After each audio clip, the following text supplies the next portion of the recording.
Madam President, members of the council, it's my honor today to recognize a neighbor, a constituent, someone who basically lived right around the corner from where I live, and that's Mr. Liborio Alvarez. It's strange because he has an office right across the street from my field office now in Lincoln Heights on North Broadway. And my staff walked in there and they saw a lot of his works. It was at, I guess, an income tax office? Yes, my daughter's office. Her daughter's office. Right next to the Bank of America. If I was going to do taxes, that's a good place to be. Right in the heart of Lincoln Heights. And they noticed this work. And we found out that Liborio Alvarez basically was selected as one of the top 10 artists in California by the Arts and Culture Institute of California. He's celebrating his 45th anniversary as an artist in Los Angeles. He was the only boy in a family of 8 children. He was born in Miami, Arizona in October of 1928. But as the effects of the Great Depression spread through the Southwest economy, his young family was forced to move back to their hometown in El Salto, Jalisco, Mexico. I wanted to share that history because a lot of us, as Californians, as Mexican Americans in the Southwest, those days the border was not something we had placed there. And so we might have been born here and we went there for economic reasons. And a lot of people always think it's the other way around. And that small town is where Liborio developed the inspiration for most of his future works. He had a sense of adventure and had a natural talent for drawing. At age 15, Liborio returned to the States and he worked in the fields of Central California, the hotels of Beverly Hills, and served a term in the Army after World War II. He's a self-taught artist. He made his debut while working as a waiter in downtown Alvarez Street, where his paintings decorated many restaurant walls, and celebrities who frequented the restaurants encouraged Liborio to sell his paintings. And he will forever be grateful to them.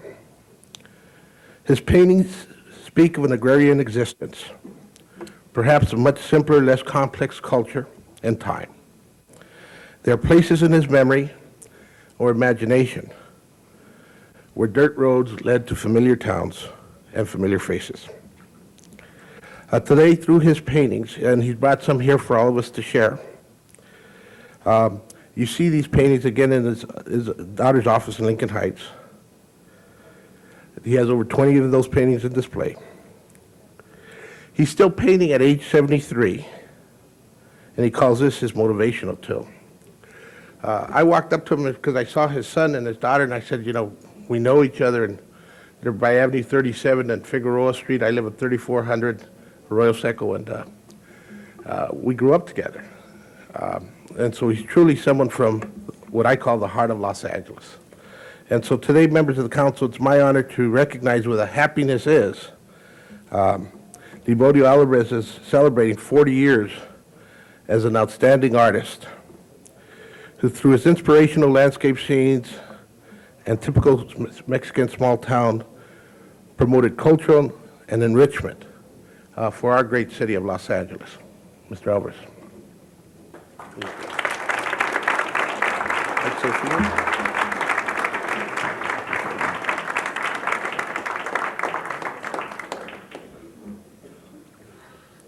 Yeah, I want to thank the council members for recognizing my work.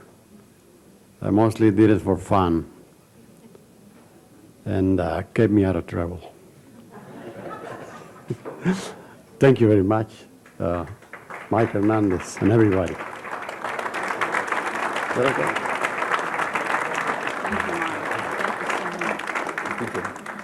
Muchas gracias.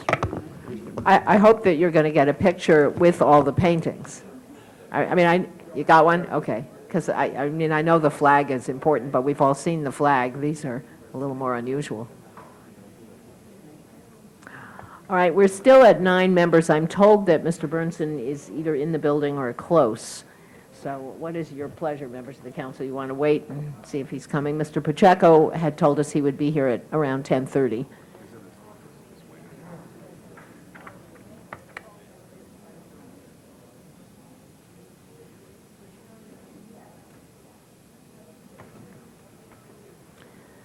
Well, let's give it another 5 minutes. We have a lot of people who've come here on a couple of items, and it would be nice to not make you come back.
I've been told that Mr. Burnson is in the building. Mr. Burnson, if you are in the building, please come down here because we have a lot of people waiting to be heard on at least 2 items, and you're it. Actually, you don't have to come down here. It's only across the hall.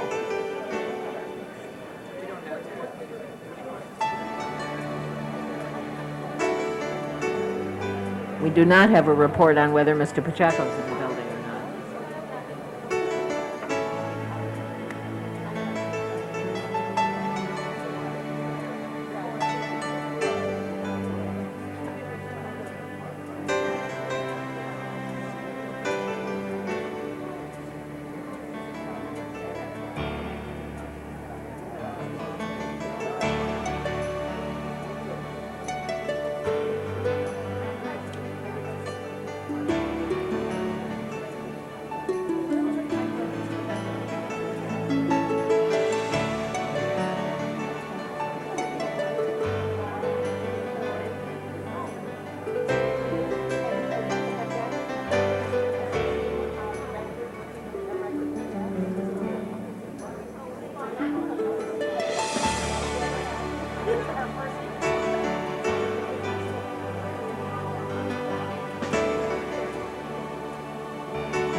Okay, here we go. Good morning. This is a meeting of the Los Angeles City Council on Wednesday, May 23rd, 2001. The council has 15 districts. The council meets on Tuesday, Wednesday, and Friday. Watch this, I'm going to say it with a straight face. At 10 o'clock, treasure this moment. We are being viewed on Channel 35, where you can watch reruns to your heart's content. And we are also available by council phone, and we will begin by calling the roll. Berzincheck, Fiora, Hernandez, Holden, Miskowski, Pacheco, Padilla, Ridley Thomas, Florence Wax, Walters, and Galanter. 10 members present and a quorum, Madam President. Thank you. First item. Approval of the minutes. Don't worry about it. Okay. Approval of the minutes is the first Without item. objection, the minutes are approved. Commendatory resolutions for approval. And without objection, those are approved. There are a few items to be continued on today's agenda. Item number 3, request from the applicant in Council District 10 to have that matter continued to August 1st. Item number 3. All right, we do have one person who had asked to be heard, so let me just pull that card. Ms. Rodriguez, item 3 is going to be continued until August 1st, just so you know. Okay? Item number 5, a request from the applicant in Council District 15 to continue that matter till May 30th. All right, there's no objection. Item 5 will be continued to May 30th. Item number 30, a request from Council District 3 to continue that matter till June 6th. Okay? No objections. That will be continued. On the regular agenda, you have reappointments of commissioners. The reappointment of Esther Tooney to the Housing Authority of City of Los Angeles. Item number 12. Are you here? There you are. Why don't you just walk up to the table so we can all see you? I don't think you're going to have to do anything.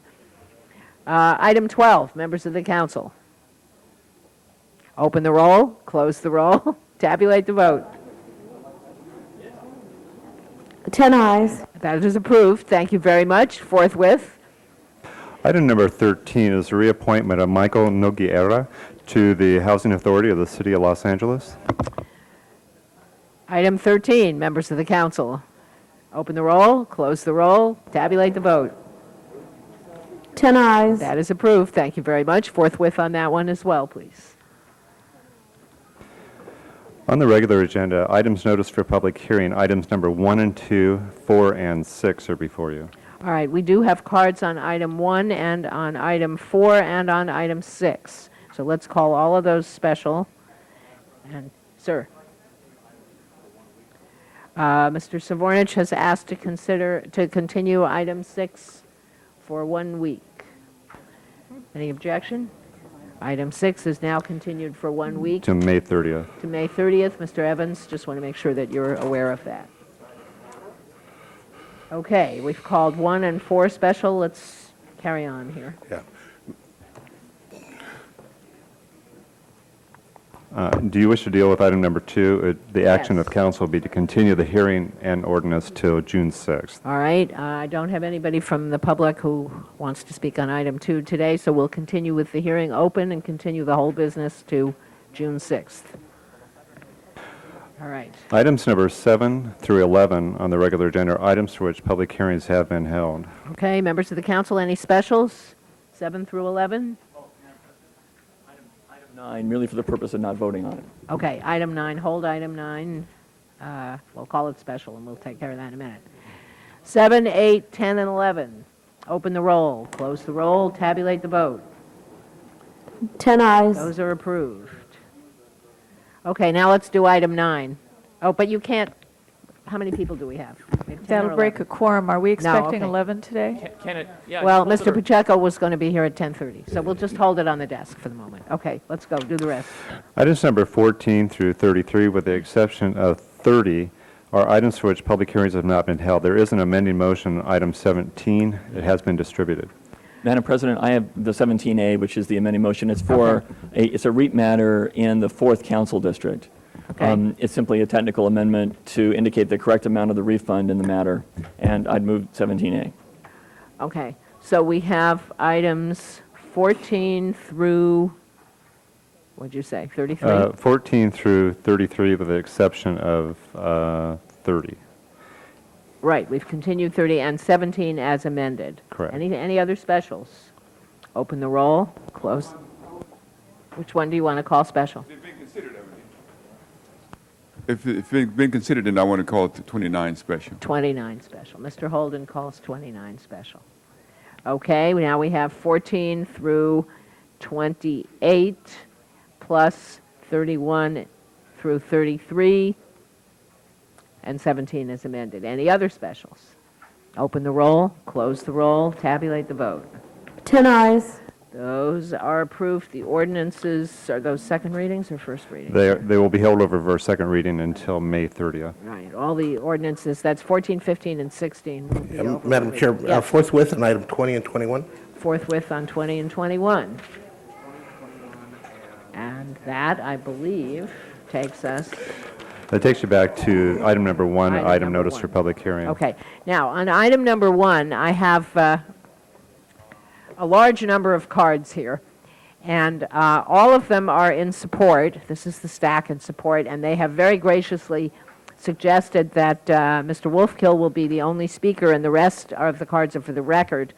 I then have 2 cards where they've listed that you're against the protest of the street vacation, so I assume that means you are also in favor. So I am happy to tell you that everybody in this stack is in favor of this. So, Mr. Wolfkill, would you like to come and speak on behalf of this enormous group of people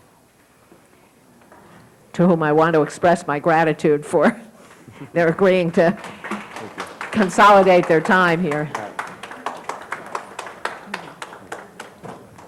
Thank you, President. Thank you, Council.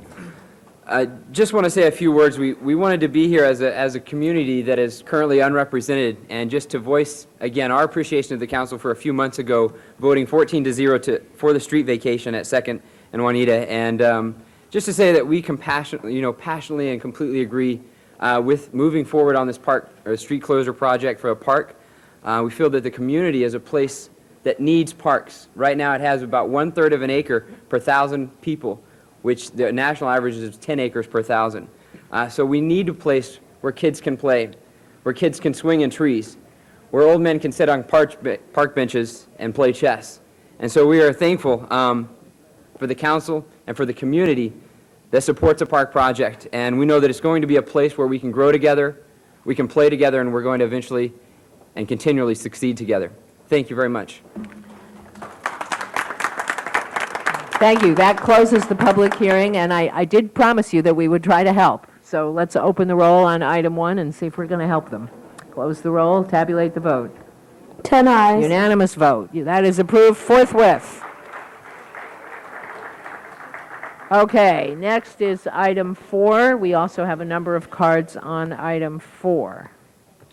I'm going to just call these in orders. I have 2 people speaking in favor and a whole bunch of people speaking against. We're going to start with Vidal Herrera and Fred Gaines.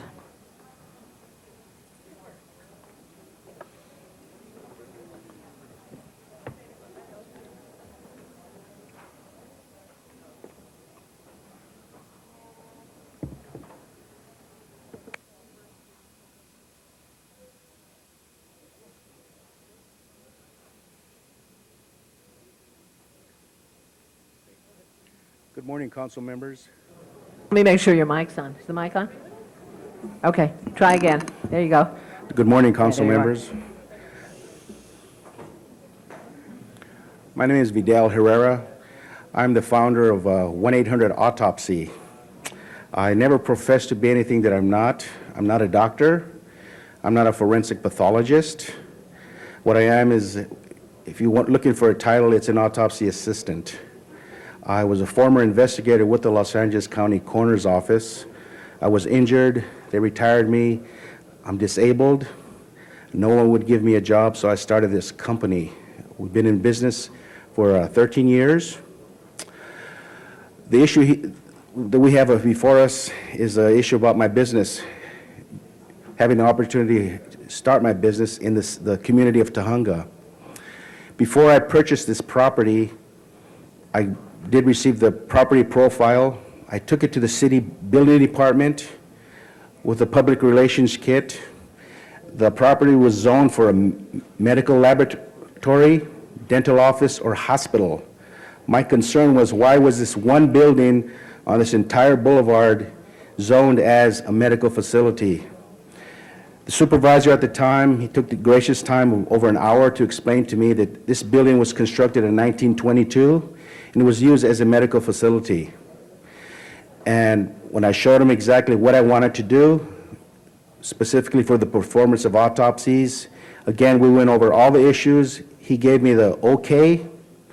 I purchased the property. All my building permits were issued. We're about 98% complete when the issue of a sign came up. What kind of a sign was I going to erect? I happened to meet the president of the Chamber of Commerce. And I went to her and I showed her. She advised me to go to the building department because Foothill Boulevard had a new specific plan. They had a new sign ordinance, and I had to comply with this ordinance. I showed them the photograph of my sign. I was told that not only would they not approve my sign, they would not approve of my business because no one would issue building permits. I then produced the permits. They told me there was a great mistake. The only way to resolve this would go through a land variance. I was told to speak to Councilman Waxman. I did speak to his associate, Mr. Thrush. We were given assurance that they were going to assist me in this matter. They were going to waive the fees. These were never waived. The matter was never brought up to the council members, as I was told, so I had to move forward. We spent over $9,000 on these, the fees. We went through the land variance. We were denied, and here we are again. We'd like to resolve this issue. I would like to start my business. Many people depend on my company because there are inadequate facilities throughout Southern California, primarily with tissue banks. My facility was going to be used by the American Red Cross, Doheny Eye Institute, UCLA Jules Eye Institute to harvest and procure tissue for the living. Many things have been said about my company that I make fun of death, and I don't. The Los Angeles County Coroner's Office has a gift catalog called Skeleton in the Closets, where they raise funds for nonprofit organizations. I also have a gift catalog. Mine is called Casket of Goodies. We give money to the nonprofit organizations that are involved in the collection and redistribution of wheelchairs, prostheses, canes, glasses, hearing aids, and pacemakers, because American citizens do not reuse these. These are sent to third world countries. You've heard of Prince Diane Trust, these landmines. This is where a lot of these appliances go to. We also give funding to the Garden of Angels. Occasionally you read in the paper when fetuses and babies that are born, they're dumped in trash bins, alleys. Well, these are people. Unfortunately, they're dead. Something has to be done with them, and they are buried in Riverside, and it's a nonprofit organization which we give money to. And I ask you today to please allow me to open my business. Thank you, Mr. Herrera. Mr. Gaines. Thank you, Madam President. Fred Gaines of Gaines and Stacy on behalf of Autopsy Post Services, Inc. Unfortunately, council members, this is one of those horror stories that people like to tell when they want to talk about how difficult they believe it is to do business in the city of Los Angeles. This property owner went, prior to buying this property, to the city, met with the city Department of Building and Safety, provided them materials about his business, was told that he was allowed in this zone, this C2 zone, which allows for medical laboratories and hospitals to set up a medical laboratory that does autopsies. He then purchased the property. He then took out permits. He was issued 7 separate permits for plumbing, mechanical, redoing the bathroom for ADA purposes and so forth, conducted the construction, is into the project $225,000.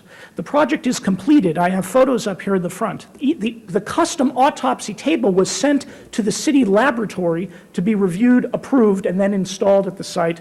It's there, and he cannot get a final certificate of occupancy because when he went to get the sign, and the sign said autopsy on it, they just said, well, we're not sure this is such a good use in this particular area. The code does not define where autopsies can and cannot happen. The determination of building and safety was this is a medical laboratory, and he went ahead in reliance on that and has gone to this point. Planning, and I understand the planning issues. I understand why people are a little skittish when you talk about autopsies and how this site, with its lack of parking and so forth, may not be the most ideal site. But the whole idea of planning is you do it in advance. You don't do it after the fact. You don't give someone permits, let them invest their money, rely on those things, and then at the end say, well, we have planning concerns, and we're going to have this site sit vacant. And that's exactly how it has sat for over a year now, completely vacant, unable to get a certificate of occupancy. We were asked to bring a specific plan exception. It was thought through that process that a compromise could be reached. Because remember, if we are able in other forums to establish vested rights for this, there'll be no conditions of approval. He'll have free range to operate if, in fact, we're successful in those other venues. So we said, we're willing to go through this process, put conditions. We'll limit the number of procedures. We'll limit the hours. We'll talk about some of the issues that have been raised in this neighborhood. But let us operate. And those pleas have been rejected. And I understand there's a group of other people in the neighborhood who don't think this is going to be good for their neighborhood. There's a mortuary right across the street, but they don't think that this particular use is a good idea, and they have carried the day so far. So what I'm asking you to do, and I understand your job in representing the majority and in representing the interests of the community, but you're also here to protect those people who follow the law. And you have set up laws in the city that allow this to be permitted, which this gentleman has relied upon to the extent of purchasing the property and improving the property, and just to say, no, we're sorry, is not an appropriate response by this body. And I ask you to look at the case in that light and to take those factors into account. This is not your typical planning case. This is a case where we've come to the City Council asking you to be fair, asking you to review the equities of the case, as well as the straight theoretical planning principles. I appreciate very much the time you've given me for the presentation, and we're available for any questions. I do urge the members, if they have a chance, to review the photos that we've placed in front with regard to the existing status of the site and the street. And I have attached to the letter that I sent to the council a list of all of the permits and all of the inspections that had taken place related to the work that's been done to date. Thank you very much. Thank you, sir. We do have some other speakers here with us this morning, and I would like to call them in order that we have them here. Roberta Cole.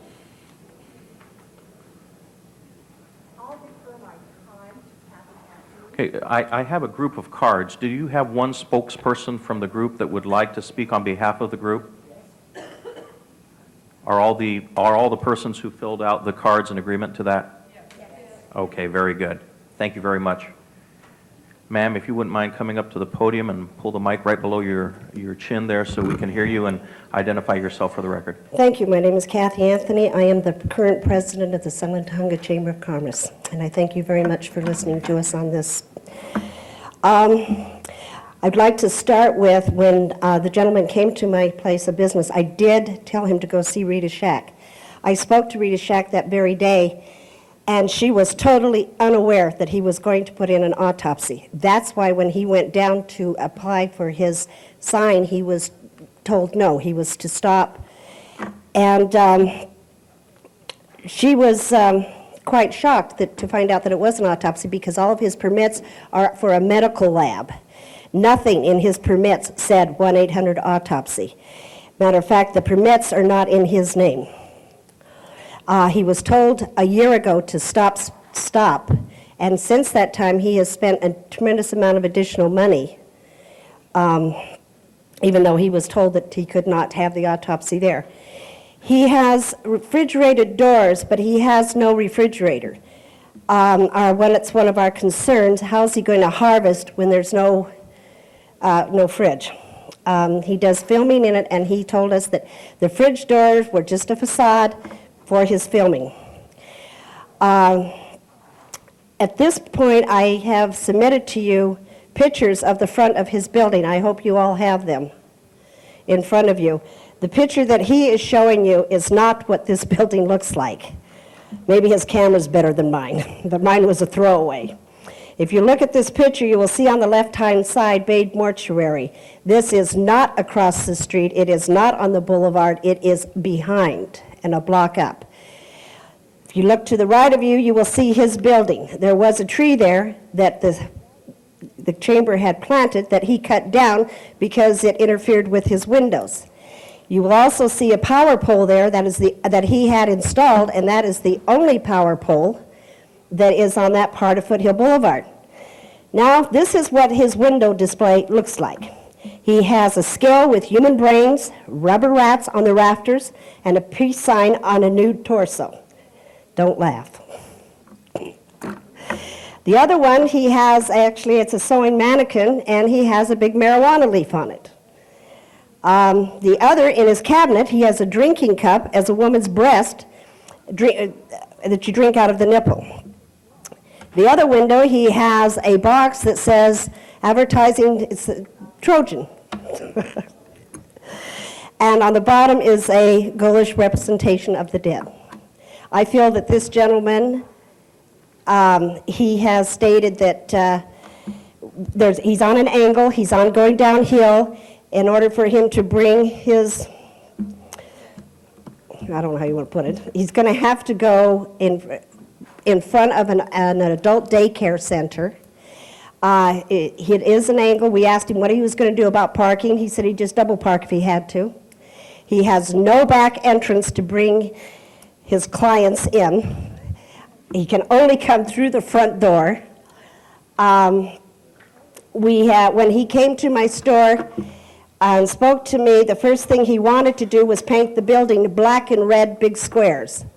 And I said, why black and red? I think we have a code up here for color. And he said, well, black is for death and red is for blood.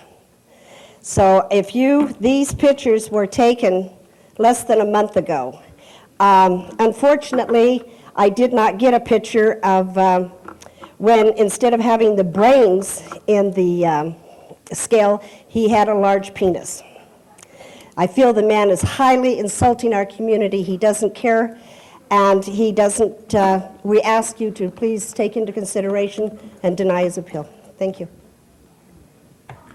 Thank you, ma'am. The chair recognizes Councilman Burnson.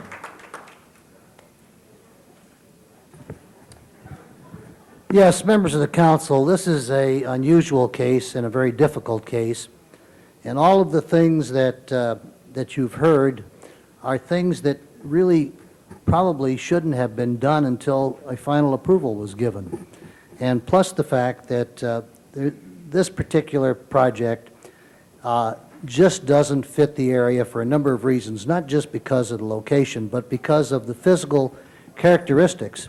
There is no rear door, there is no parking. Any unloading of the corpse that would be the object of this particular business for autopsy purposes would have to be loaded through the front door.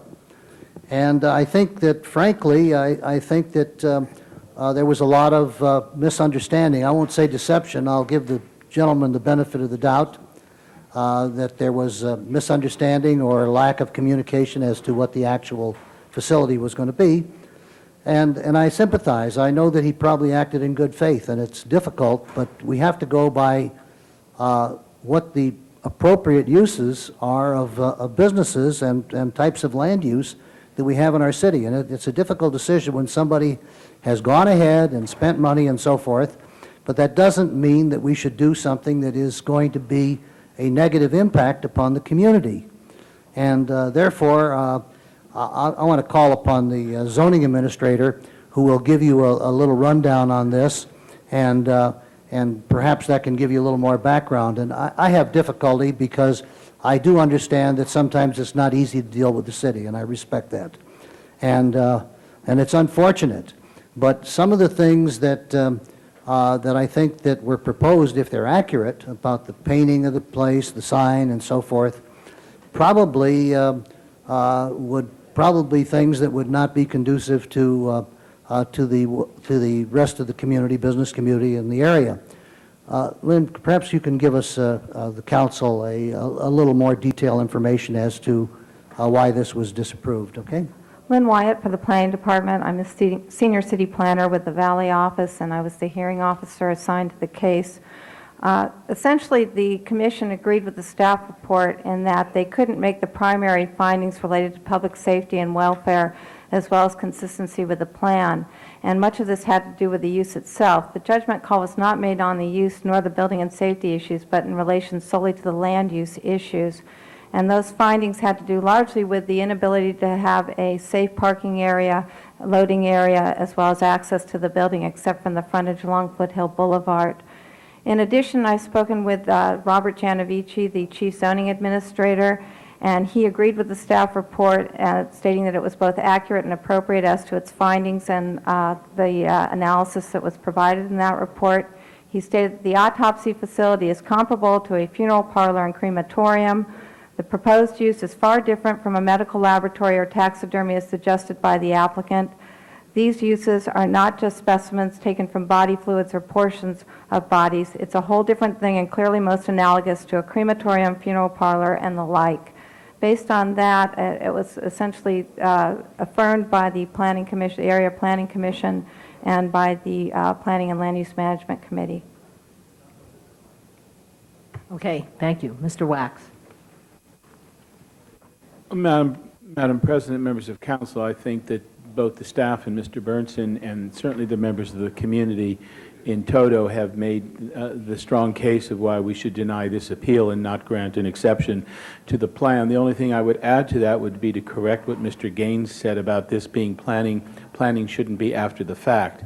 As a matter of fact, this is a specific plan that was adopted after an enormous amount of time and effort on the behalf of the community for a number of years in trying to come up with the appropriate land use designations in uses of property in this area to revitalize the community.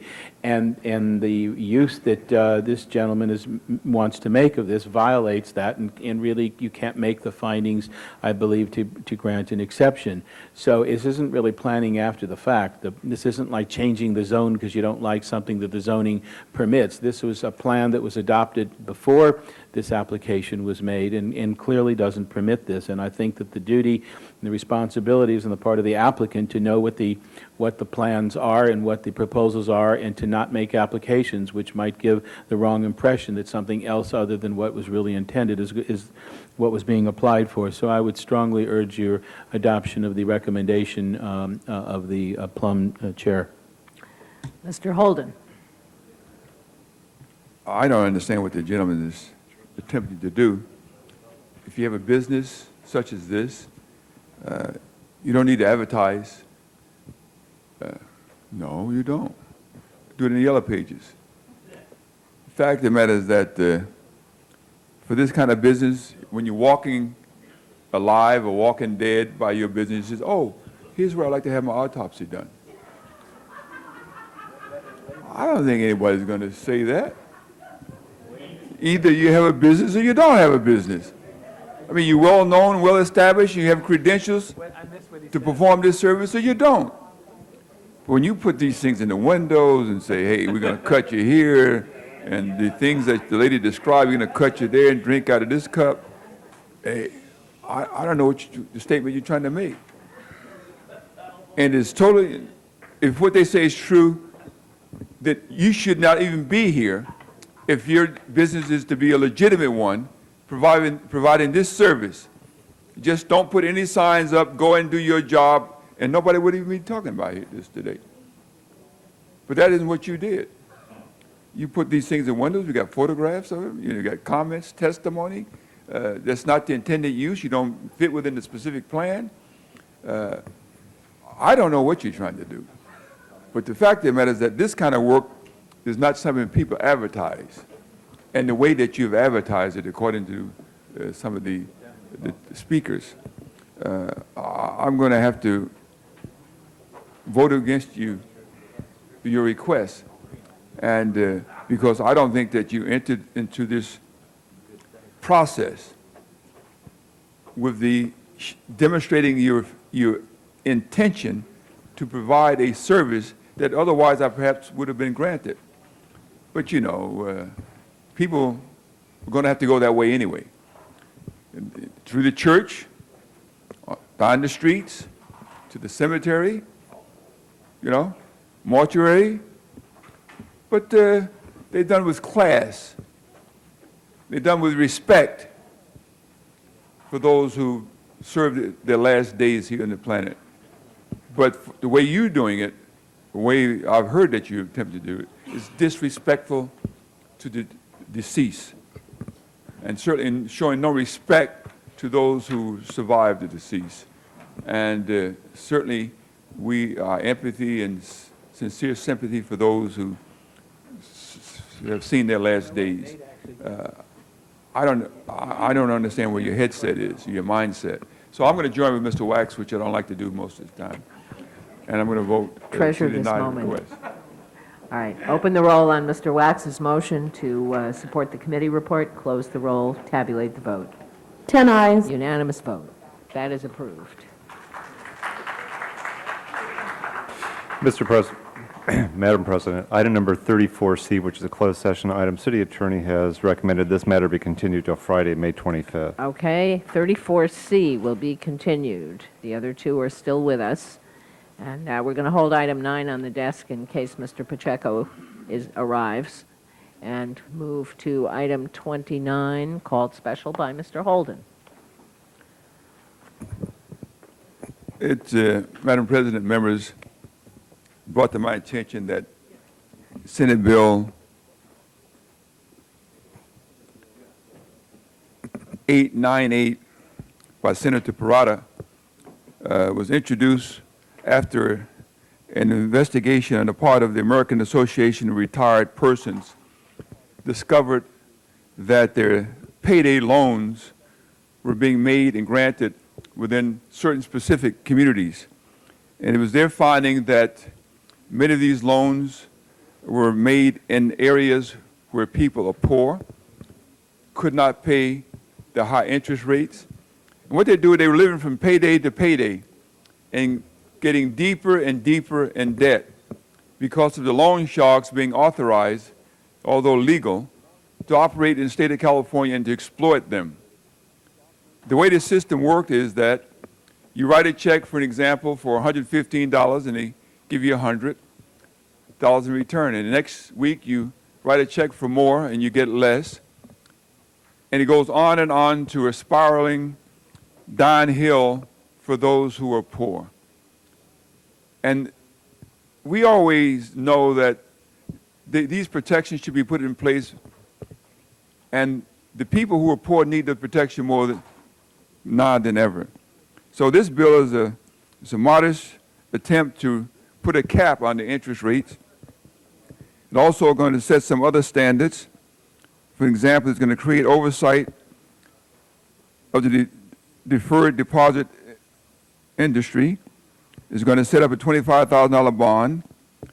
It would also give additional protection to those who are poor and deny this payday loan procedure to continue in the state of California. So I ask that we have a unanimous vote on this legislation, which is moving through the legislative process. Thank you for your support. Okay, item 29 is before us. Open the roll, close the roll, tabulate the vote. 10 eyes. Unanimous vote. You got one, Nate. That's approved. Which brings us to... There is a special meeting agenda that has been released.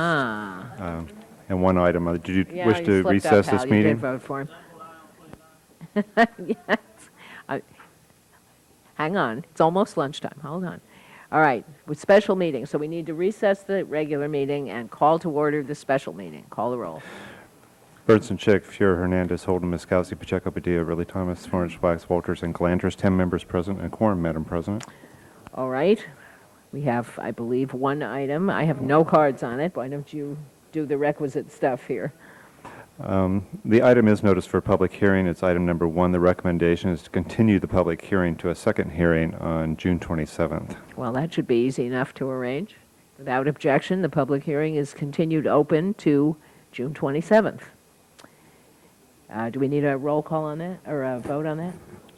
Why not? Why not? Okay, open the roll on continuing it to June 27th. Well, do we have anybody that wishes to speak from the No. community? We don't. Okay, we're just going to continue Not the that public I know hearing. of. We do have a couple of members from the Northridge community are here. Oh, I want to acknowledge that. Did you want to speak today, or you want to wait for the second hearing? Second hearing. Okay, fine. Thank you. Open the roll on continuing the hearing open to June 27th. Close the roll, tabulate the vote.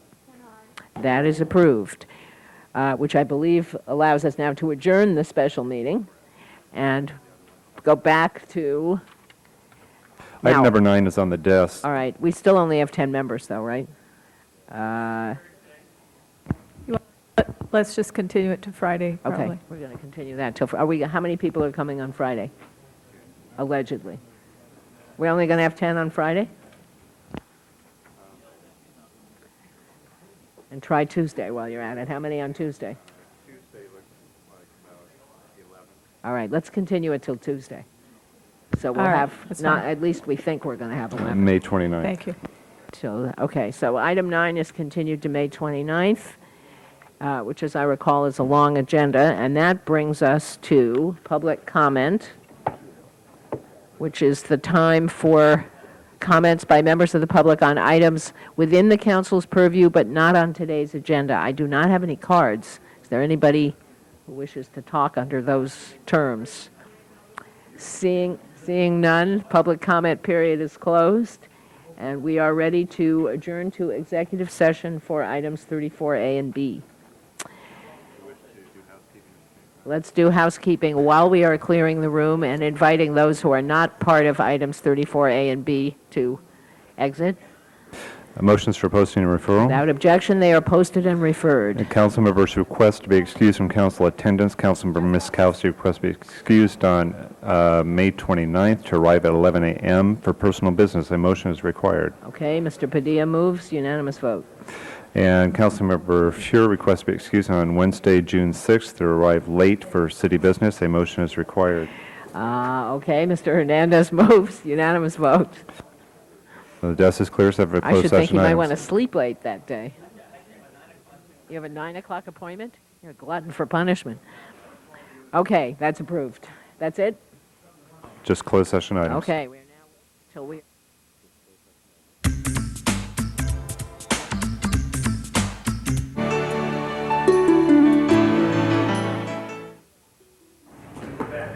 Okay, here we are. Let's first vote on item 32, whatever. 34B. 34B. Authorize city attorney to settle case for $295,000. Okay, open the roll, close the roll, tabulate the vote.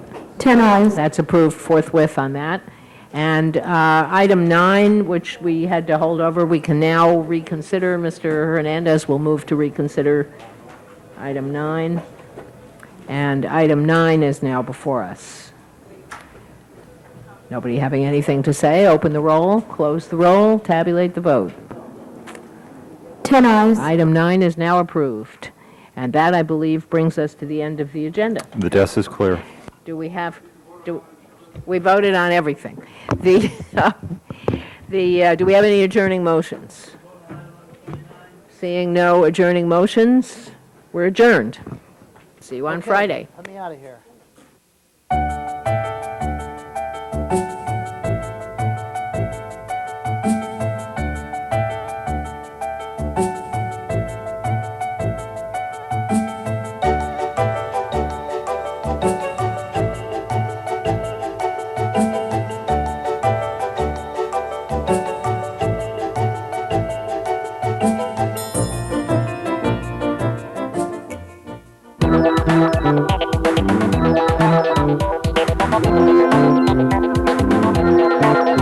You are watching LA